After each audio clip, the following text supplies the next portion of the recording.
Welcome back, fight fans, to Budge MMA. I am the kid, and I am joined, as always, by my co host, the coach. And we are back. We missed a week at UFC Shanghai, where we saw Johnny Walker pull off a huge upset over Zhang Min Yang. But, coach, we are heading out of China and going straight into France for UFC Paris for a massive middleweight contest that is going to decide the number one contender and the right to face the new champion Khamzat Chimaev. Coach, I am fired up for this main event. Nasruddin Imavov versus Caio Borralho. I know we did good on our last picks in our last event, Coach, but how are you feeling about this event right here?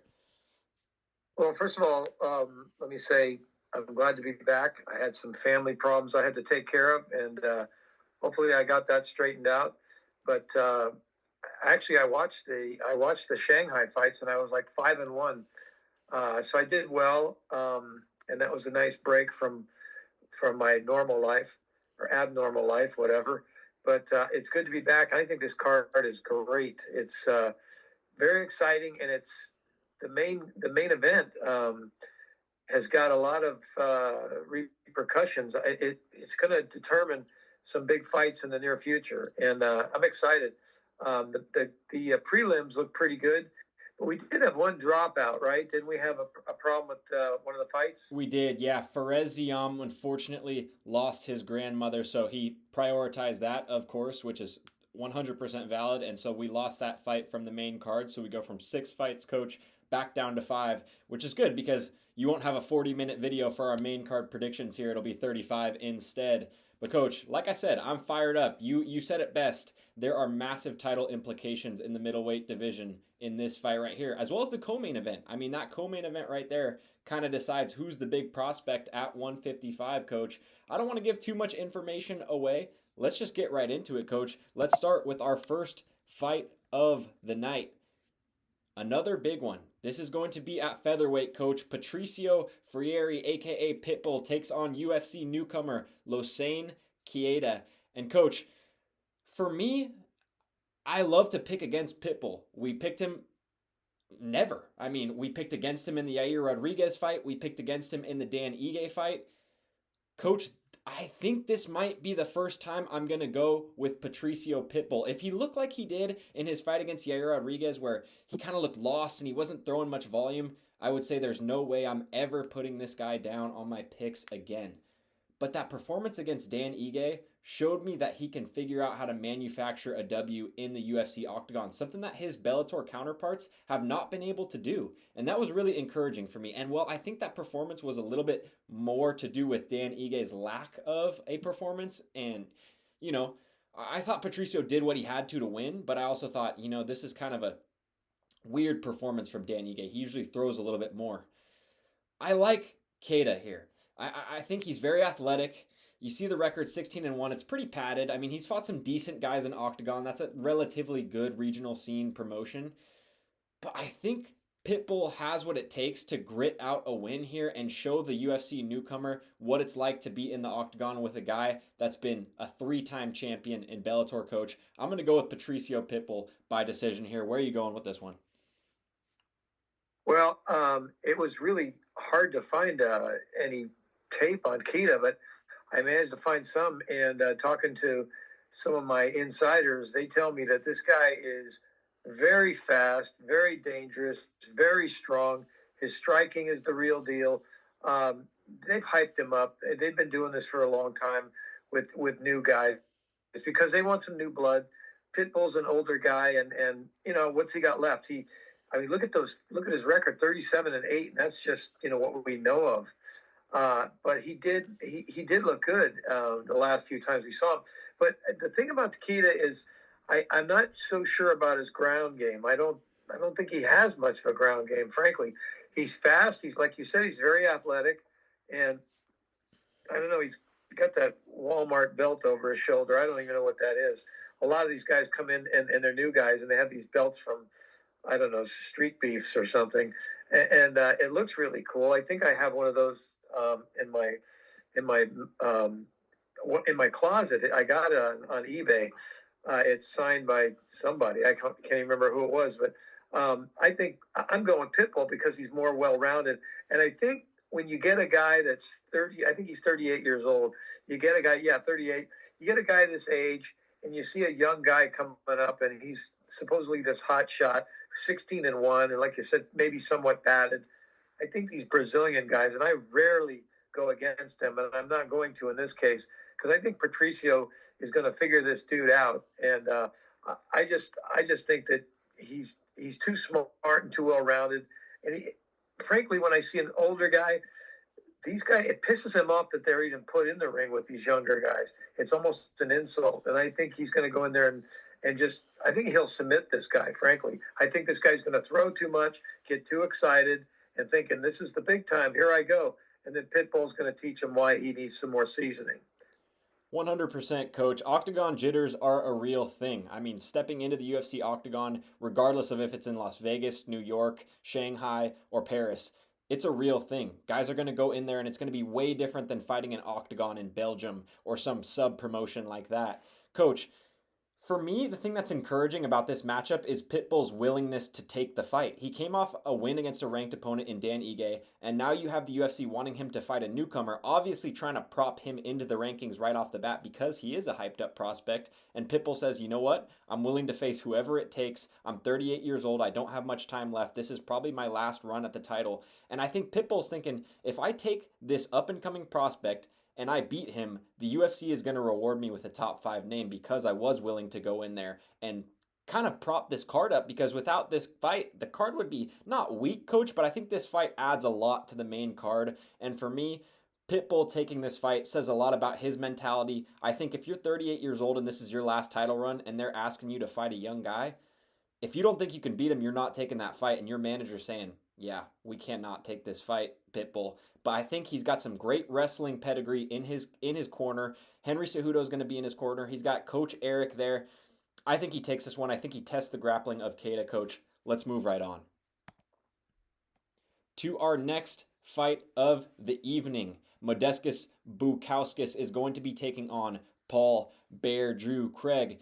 Coach, I'm going to let you break this down a little bit first, but all I'm going to say off the bat is I feel like the blueprint to beat Paul Craig has been put out there so many times that you just kind of have to follow it, and it's pretty much a guaranteed win as long as you don't go to the ground with the dangerous submission threat. Coach, where are you going with this one? I kind of lost interest with Paul Craig. Yeah. The face painting and all the rest of the BS, I'm kind of tired of it. He comes in like a big, and I mean, he had his day.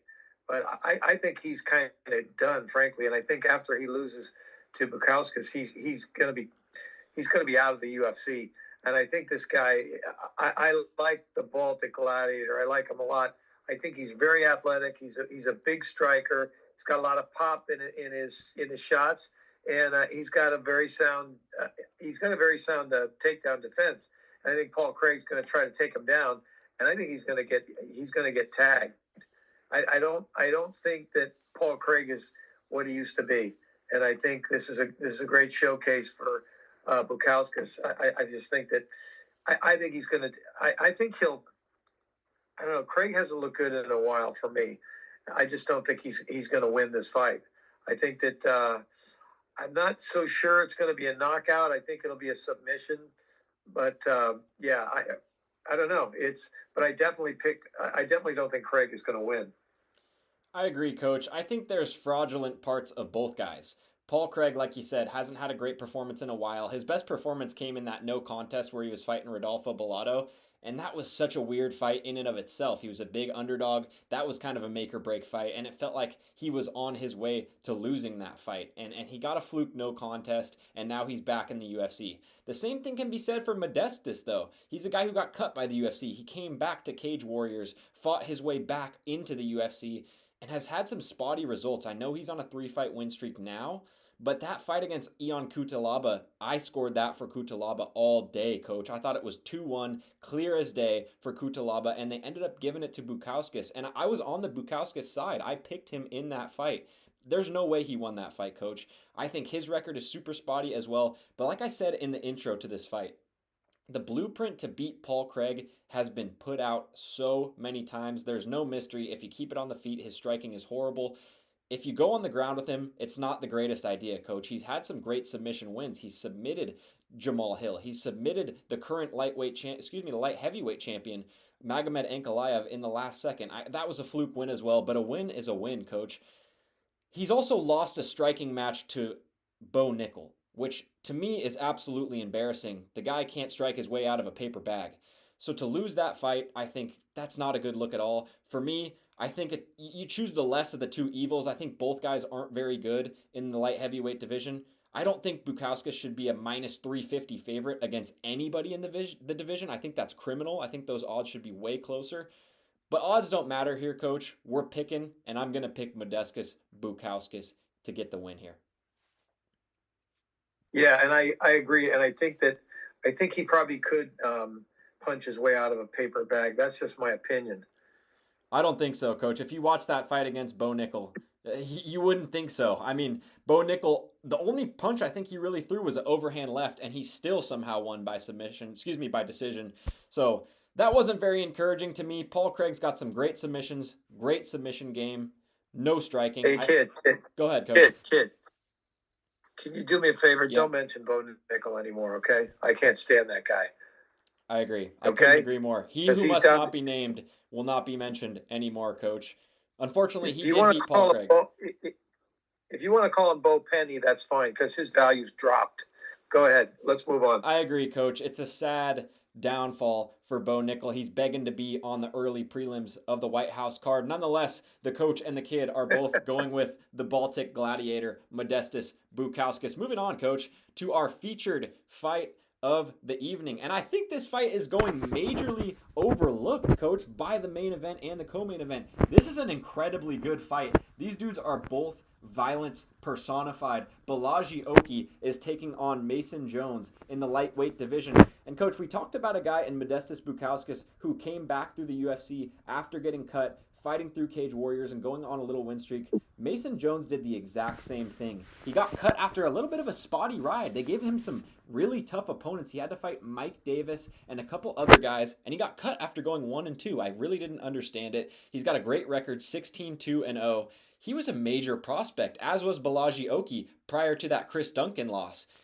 I mean, that loss didn't look good at the time, coach. He was a major favorite against Chris Duncan, but now Duncan's on a run. He's beaten Mateusz Rubeski and a couple other really good fighters. He's looking at a ranked opponent next. So how much stock can I put into that loss? Same can be said for Mason Jones. He just had a war against Jeremy Stevens, who brings the fight to everybody, and he looked great in that fight in his return to the octagon. Coach, I know I've been talking a lot. I think Balaji Oki is a very athletic, pretty well-rounded guy. But I'm going to go with Mason Jones here. I think his fight IQ, he's very scrappy. He's out of a great gym in Wales under Jack Shore and Jack Shore's dad. I think his corner work is great always. I think he was unfairly cut, and I think he's looked great in Cage Warriors getting back into the UFC. I love it when a guy gets cut by the UFC instead of saying, you know what, that was unfair, that was unjust. He puts his head down, he fights his way back through a regional scene, and that's exactly what he did in Cage Warriors. I've seen more from Mason Jones than I have from Balaji Oki. Both guys are relatively new into the UFC, at least in terms of this run. But coach, I think Mason Jones is going to take advantage of Balaji Oki wanting to be over-explosive. For me, that's going to be his downfall. I think Mason Jones is a great counter striker, and I think that's what he's going to do here. I think he's going to use the clinch. I think he's going to use the counters, and I think he is going to take a decision here, coach. But this is my pick for fight of the night. I think the co-main event is going to be over quick, so I don't think that's going to be qualified for fight of the night. And I think the main event is going to be kind of a lot of tick for tack striking. So for me, this is an absolute war. I think Mason Jones comes out on the right side of it. Coach, where are you going with this one? I like Mason Jones. I like him a lot, and I like the story you told about him. I like those comebacks. Yeah. He's strong in everything. He can do everything. And I like that picture of him, too, because he looks insane. He reminds me of a punk rock singer from back in the day. He is really strong. He can chop your legs out. He's a good wrestler. I see him finishing Okie Dokie by the third round. I think he's going to finish him in the third. I think he looks insane, and he likes to fight. Oki, on the other hand, looks like some 5'10" guy that just made a slam dunk in the NBA and wants to show everybody, like Draymond, that he's Superman. Uh, I'm going with Mason Jones all day because I think he really is a dragon. I just think he's pretty well rounded. He wants to be back, obviously, like you said. He wants to come back and he wants to prove that he belongs. And that's a great story. There's nothing like seeing a guy get knocked down, kicked around, and then going, you know what, I'm coming back because I know I'm worthy. And I just think he's a tough dude. He's a tough dude from Wales, man. Guys from Wales are always like bar fighters, and I think he looks like one of those guys that grew up like McGregor used to be, back in the day. He's got that same vibe in my mind, and I think he's going to tough it out. This Oki looks too clean to me. I like a guy that looks like he's tested. But so I'm picking Mason Jones.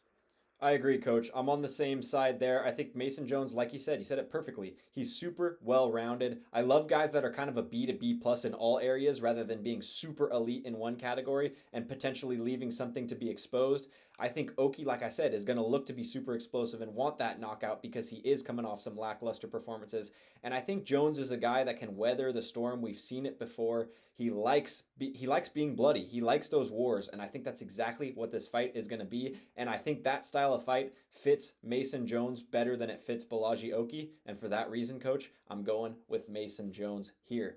Let's move on to our co-main event of the evening, Coach, and I am extremely excited about this fight. I think this fight could easily headline a fight night. I think we're getting a treat here in this co-main event. We have Benoit, God of War, Saint-Denis taking on Mauricio One Shot Ruffy. And Coach, I think that nickname is accurate on both sides. Benoit Saint-Denis, a former special forces officer in the French militia, and Mauricio Ruffy, a guy who can take you out from anywhere. You saw that highlight reel spinning wheel kick to the head of Bobby Green. I guess it's King Green now. I don't even know if he has a name after that knockout, Coach, because he might be deceased. He was on the floor for about 10 minutes. That was the knockout of the year last year. Coach, I took the leadoff spot in the last breakdown. Where are you going with this one, Coach? I know you love Ruffy, but are you picking him here? I'm not only picking him, I'm picking him to KO Saint Denis, and I know that's a long shot because he's pretty tough. I mean, obviously he's pretty tough. I think he's going to walk right into because he doesn't move his head. That's the thing. Saint Denis keeps his head still. He's a tough dude, but Ruffy, man, One Shot that's a great name for him because I think it's going to take one shot, and I just feel like Ruffy's going to have a title shot at some point. I just think he's that badass. His timing is great. He's Brazilian too, and you know how I feel about those guys. He is very slick. He's a great striker. I think he's Saint Denis he's going to be God of unconscious because he's going to take a left right down the pipe from Ruffy, and it's going to be like he was slipped to Ruffy. He's going to go out like a light, and I think it might just take maybe 2 rounds, but maybe maybe the God of War gets overexcited and comes out, and because he is reckless. We both know how reckless he is. Yeah, he's going to come running at Ruffy, and he's just going to tag him straight down Main Street, and that's going to be it. I just like Ruffy a lot, man. And like I said, I dig the Brazilians. You look at the stats, man, they're pretty equal as far as height and reach and all that kind of stuff. So on paper, they look like that it's going to be toe to toe. It might be, but I'm thinking Ruffy's, man. I just like that dude, man. He's impressive. And you're right, King Green. Come on, man. These guys that take these names, obviously the names are kind of silly sometimes, but One Shot is good. God of War is cool. King Green, come on, man. Now it should be Jester Green, because who are you kidding? Anyway, go ahead, man. So I'm picking Mauricio. I like him a lot. I agree, Coach. I wish we had more variation in our picks here, but I'm going to go with you for the 4th straight fight. Coach, I think this is a perfect litmus test for Mauricio Ruffy because not only does it get him into the rankings with a win, but it's also going to test his grappling. Benoit Saint-Denis is not going to be a guy who's going to play the range game and try to go tit for tat with Mauricio Ruffy. That's the stupidest game you can play with a guy like One Shot. He is a sniper, and if you play that range game with him, he's going to snipe you. And Coach, I think Saint-Denis is going to get in the clinch. He's going to try and test the grappling like he did against Dustin Poirier. But unfortunately for the God of War, I think it's going to end up that same way. I think this matchup is tailor-made for Mauricio Ruffy. Coach, you covered it perfectly. He doesn't move his head. Mauricio Ruffy is going to be hitting a heavy punching bag in Benoit Saint-Denis because he likes damage. We saw it against Dustin Poirier. We saw it in a few other fights. That Alesi Deleski dos Santos fight, he just took so much damage. 3-10-8 rounds in a row, Coach. He was getting beaten bell to bell. And for me, Ruffy has that kind of power and style where you won't even see the punches coming. And for that reason, Coach, I am going to go with Ruffy by second round KO. This is a dude who I think can climb up the rankings, just like you said.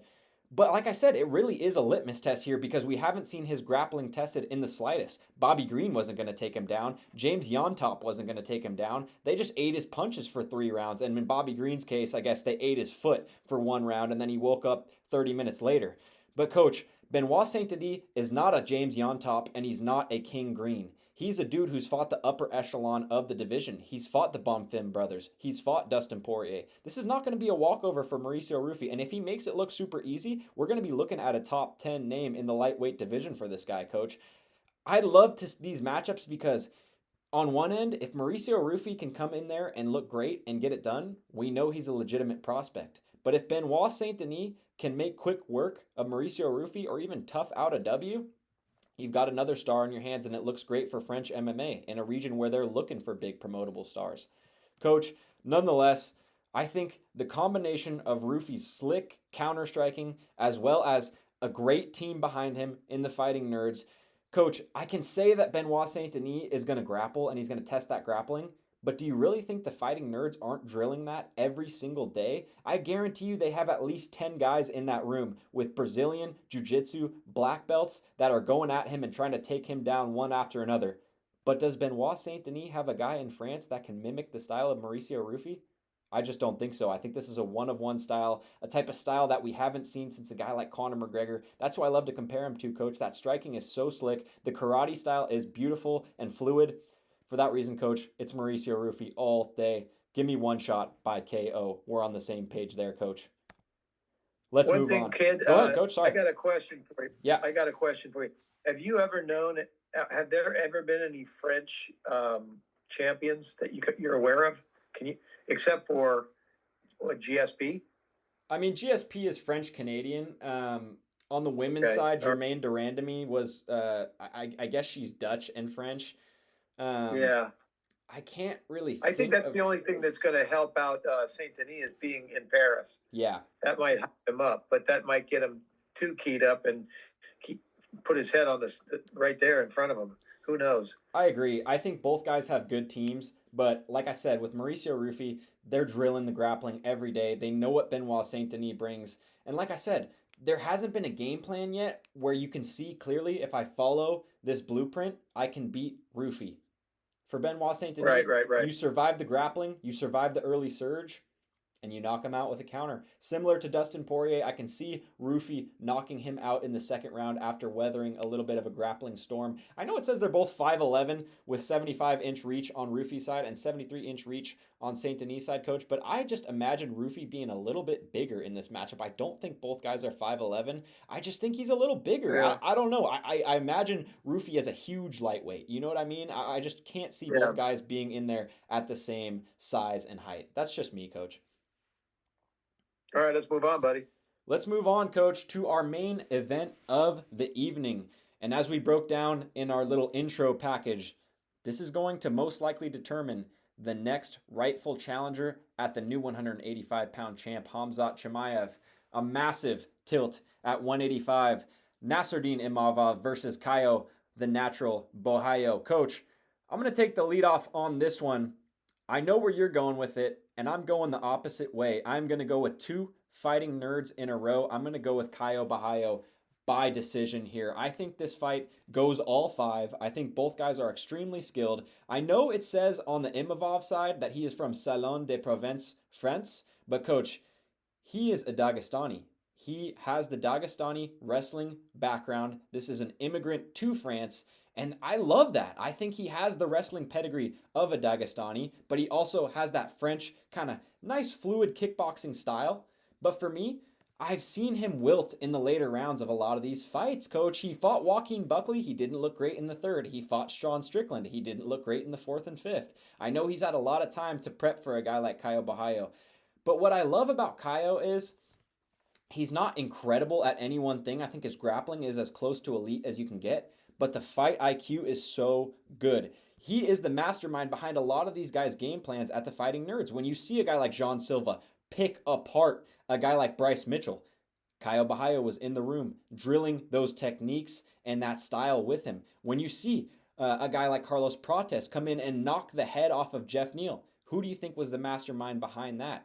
Caio Borralho is extremely intelligent. You wouldn't know by looking at him, that big old neck tattoo that says Free Spirit, and the ones that look like he's in GTA and he just got a couple of bucks and slapped them right on his arms. Coach, he was a chemistry teacher back in Brazil prior to his fighting days. This is a very intelligent dude, and that's exactly what he brings to the octagon, and that's why I love him, coach. He might not have the power of the sniper or the striking acumen, but what he lacks in those categories, he makes up by being an extremely cerebral fighter. He knows what to do in every position, and I love that about him, coach. I love these fighters that can recognize positions and get out of them, put themselves in the right position, not make mistakes on the ground, not be left kind of out in the open against a guy like the sniper. I don't think he's going to give the sniper many chances. I think he's going to have a few moments, but I'm going to take a close decision in favor of Caio Borralho. The Fighting Nerds reign supreme in Paris and spoil the French party. Coach, where are you going with this one?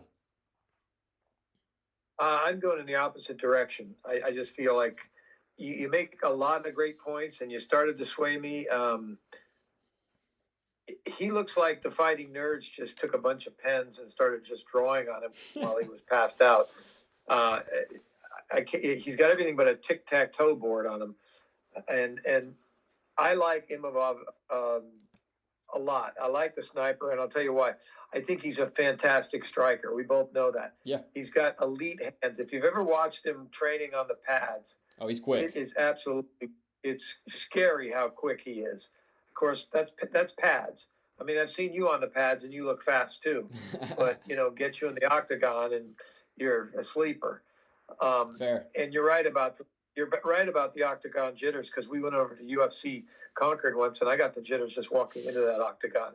But that's a story for another day. His boxing, like I said, is absolutely ridiculous. I mean, I love to watch him box. His kicking is awesome. He's got a high IQ, and his takedown defense is good. Yeah, he's it's good very wrestler. good, as a matter of fact. Yeah, he's good all the way around. And Caio's good all the way around too. But it's kind of like when we talk about all sports, okay?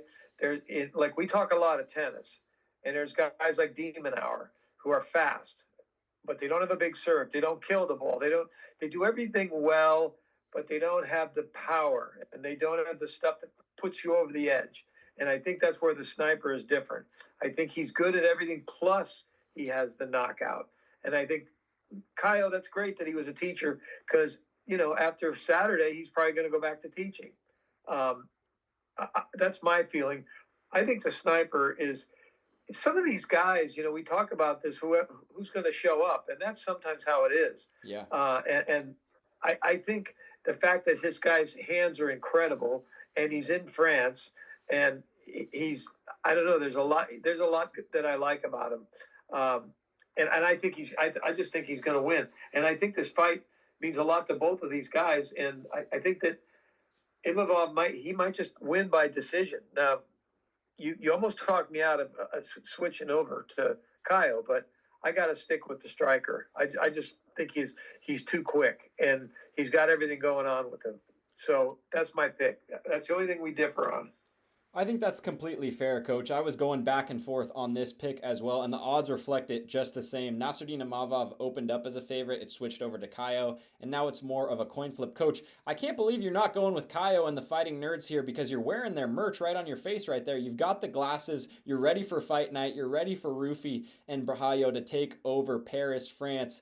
Coach, this is one of the most high-level matchups that the UFC can put on. It's going to be a chess match. I think Imavov is built for this moment, but until I see Caio lose, I mean, the dude's on a 16-fight winning streak, coach. He finds ways to win at every turn. And I've seen Imavov lose in the octagon. I've seen the blueprint for him to lose. I think Caio Borralho has game plan for it. He knows every turn of Nasruddin Imavov. And I was thoroughly impressed by that knockout of Israel Adesanya. But was that really Israel Adesanya in there? You had him talking pre-fight about, I don't know how much time I've got left. I don't know how much time I've got left. He's had some very impressive wins. I think the one thing I will give to Imavov is the strength of schedule is 10 times better than Caio Borralho, but I just don't think he's been in there with a guy like Caio Borralho who's going to test him everywhere. You had a guy like Izzy, who's a striker first. He's not going to test your grappling very much. And then he fought Brendan Allen, who's mostly a ground threat. Nasruddin Imavov picked him off in the striking game. Kyle's going to bring it everywhere, coach. I think he's a B+ in every single area, and I think that his A+ fight IQ is going to be the difference here. I think he gets it done. Imavov may get a little bit emotional. It's his first event in his first main event in his home country of France, his adopted home country. Coach, we're on different sides, but I just wanted to thank you. We are back for more videos. There's some great fights coming down the pipe. They just announced that the White House card will indeed be happening.